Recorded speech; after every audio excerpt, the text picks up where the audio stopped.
और सभी लोग सुखी सुखी अपना जीवन बिताने लगते हैं। ये कहानी उस समय की है जब सतना गांव में एक महान पंडित रहा करते थे, जिनका नाम था बद्री नारायण। गांव के सबसे बड़े जानकार और समझदार इंसान वही थे। वैसे तो दिन भर वो एक बड़े बरगद के पेड़ के नीचे तपस्या करते रहते और सांझ होते ही अपने घर चले जाते। वो तपस्या में इतने लीन होते कि उन्हें कुछ आगे पीछे का दिखाई भी नहीं देता। लोगों का मानना था कि वो एक मायावी पंडित हैं। गांव पिछड़ा और पुराने ख्यालातों का होने की वजह से गांव में बिजली भी नहीं थी। लोग हमेशा छोटी छोटी चीजों से परेशान रहते। वो देखो, बद्री नारायण पंडित जा रहे हैं। सुना है इनके गांव में अब बिजली नहीं है। बिजली की कटौती और पानी की समस्या इतनी ज्यादा है कि गांव में अनाज भी नहीं है। तो इनका गुजारा कैसे होता है, उसके पीछे क्या वजह है? और लोग फिर भी उस गांव की एकता को तोड़ क्यों नहीं पाते? अरे अंग्रेज नहीं तोड़ पाए तो हम किस खेत की मूली हैं? बद्री नारायण उनकी बातों को अनदेखा करके बिजली विभाग के कर्मचारियों के पास पहुँचे।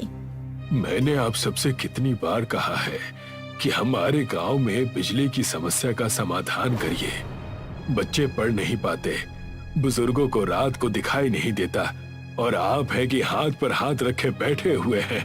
हमने आपके गांव की अर्जी हमारे सारे बड़े कर्मचारी और बड़े साहब को भेज दी, लेकिन उनकी तरफ से कोई जवाब नहीं आया है। ये हम कई सदियों से सुनते आ रहे हैं, और अगर ऐसा है तो आप एक काम करिए, आप कुछ मत करिए, हम अपना प्रबंध खुद कर लेंगे। इतना कहकर बद्री नारायण पंडित वहाँ से चले गए। बड़े साहब, आपको पता है ये पंडित बहुत बड़ा मायावी पंडित है। जो कह देता है वो बातें हो जाती हैं। मैं जानता हूँ, लेकिन मैं क्या कर सकता हूँ? इनके बारे में मैंने भी बड़ी कहानियां सुनी हैं, और सारी की सारी सच। बद्री नारायण अपने गांव में जाकर सारी समस्या उनसे बताता है। उनकी बातें सुनकर सारे गांव वाले निराश हो गए। तो अब हम क्या करेंगे?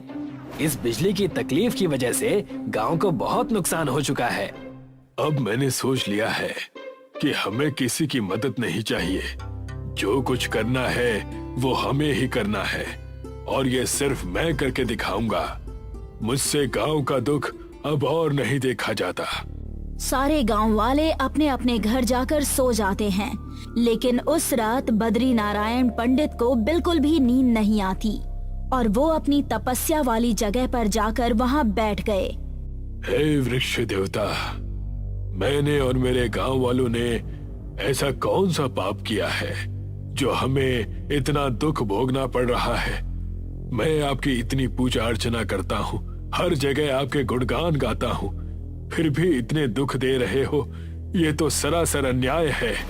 बद्री नारायण पंडित अपनी व्यथा उस बरगद के पेड़ के पास रखकर रो ही रहे थे कि वहां पर वृक्ष देवता प्रकट हो गए।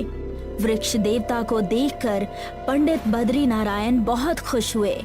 प्रभु, कहीं मैं सपना तो नहीं देख रहा? मेरा जीवन सफल हो गया प्रभु, मैं धन्य हो गया। उठो राजन, ये सब तुम्हारे किए हुए अच्छे गुणों और स्वभाव का नतीजा है। तुम्हारी घोर तपस्या और निरंतर प्यार की वजह से मुझे आना ही पड़ा। अब आप आ ही गए हैं तो हमारे दुख मिटा दीजिए। हमारा गांव बिजली की समस्या की वजह से बहुत परेशान है। अब मैं आ गया हूं ना, तो तुम उसकी चिंता मत करो। इस बरगद के पेड़ को मैं बिजली का पेड़ बना दूंगा, जिससे तुम्हारे और नगर वासियों की हर एक समस्या खत्म हो जाएगी। जैसे ही वृक्ष देवता ने ये बात कही, पूरे पेड़ पर बिजली आ गई और देखते ही देखते पूरे गांव में उजाला हो गया। सारे गांव वाले वहां पहुंच जाते हैं और वृक्ष देवता को प्रणाम करते हैं। हम धन्य हो गए कि आप हमारे गांव को अंधकार से बचाने के लिए आ गए। बस याद रहे, मेरे इस वरदान का कोई गलत उपयोग ना करे, वरना उसे पाप लगेगा। जब भी कोई मानव इस बिजली के पेड़ का गलत उपयोग करेगा, उसे तुरंत ही सजा भुगतनी पड़ेगी। सारे गांव वाले बिजली के पेड़ और बद्री नारायण पंडित के इस उपकार को देखकर बहुत खुश हो गए। लेकिन वरुण इस बात से बेहद दुखी और संकोच में पड़ जाता है। वैसे पंडित जी ने बड़ा उपकार किया गांव वालों पर, वरना अंधेरे का साया हमारे गांव से जा ही नहीं रहा था। अब हमारे बच्चे अच्छी तरह से पढ़ लिख कर बड़े आदमी बनेंगे। मेरे मन में एक ख्याल आया है और मेरे पास एक तरकीब भी है। आपका चेहरा देखकर पता चल रहा है कि जरूर आप किसी गलत चीज के बारे में सोच रहे हैं। रात के समय ही घर से उठकर वरुण उस बिजली के पेड़ के पास चला जाता है। ये रहा मेरा खजाना। इस पेड़ ने पूरे गांव को बिजली तो दी ही है, अब मैं इसकी डाल को काट कर शहर ले जाकर बेचूंगा। बरगद के इतने सारे डाल हैं, एक आध कम भी हो जाए तो किसे फर्क पड़ेगा। और वैसे भी वृक्ष देवता ने हमारे गांव के भले के लिए ही तो ये बिजली का पेड़ दिया है। वरुण उस पेड़ की एक डाल को लेकर शहर चला जाता है। ये खरीदोगे भाई साहब? ये क्या चीज लाए हो? ये बिजली की डाल है, इसे छूने से करंट नहीं लगता और ये बिना चार्ज के सदियों तक जलते रहेगा। तुम्हें खरीदना है तो बताओ, वरना मैं किसी और दुकान पर जाता हूँ। अगर ऐसी बात है तो बताओ कि ये बिजली की डाल कितने में बेचोगे? ये बहुत महंगी है और शहर में इसकी जरूरत पड़ सकती है। इस एक डाल से बिजली का बिल बच जाएगा और कोई खर्चा भी नहीं होगा। इसकी कीमत है 20,000 रुपए। ठीक है, सौदा मंजूर है, लेकिन इसे तुम और कहीं नहीं बेचोगे। वरुण ने उस दुकानदार को बिजली की एक डाल बेच दी और वो गांव वापस आकर बिजली के पेड़ पर से बहुत सारी डालियां तोड़ने लगा और उसे बेचने लगा। आपके पास इतने पैसे कहां से आ रहे हैं? कहीं आप बिजली के पेड़ का कोई गलत उपयोग तो नहीं कर रहे हैं ना? तुम थोड़ा धीरज नहीं रख सकते क्या? ये चीज मैं अपने और हमारे परिवार के भविष्य के लिए ही तो कर रहा हूँ। जैसी आपकी मर्जी। वरुण की पत्नी को वरुण पर शक हो जाता है और वो अपने पति की रक्षा करने के लिए बद्रीनाथ पंडित के पास चली जाती है। पंडित जी, मैं आपसे कुछ जरूरी बात करने आई हूँ। मुझे ऐसा लगता है कि ये बिजली के पेड़ का कोई दुरुपयोग कर रहे हैं। वृक्ष देवता की बात का उल्लंघन करने की सजा वरुण को जरूर मिलेगी। बद्री नारायण और वरुण की पत्नी पूरे गांव वालों को बुलाकर उस बिजली के पेड़ के पास चले जाते हैं। बिजली के पेड़ के कई सारे डाल टूटे हुए देखकर सब चौंक जाते हैं।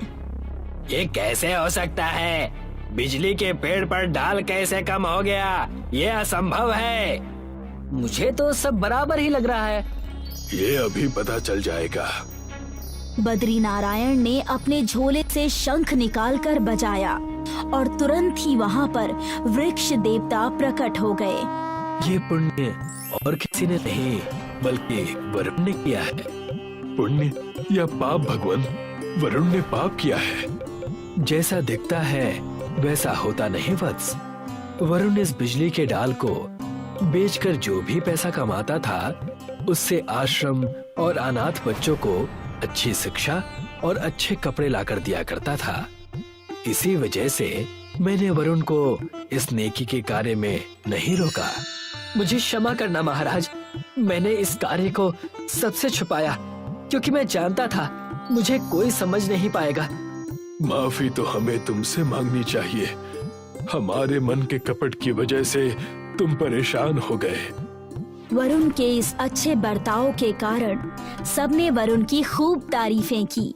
बद्री नारायण और वरुण का परिवार सुखी सुखी सतना गांव में रहने लगा।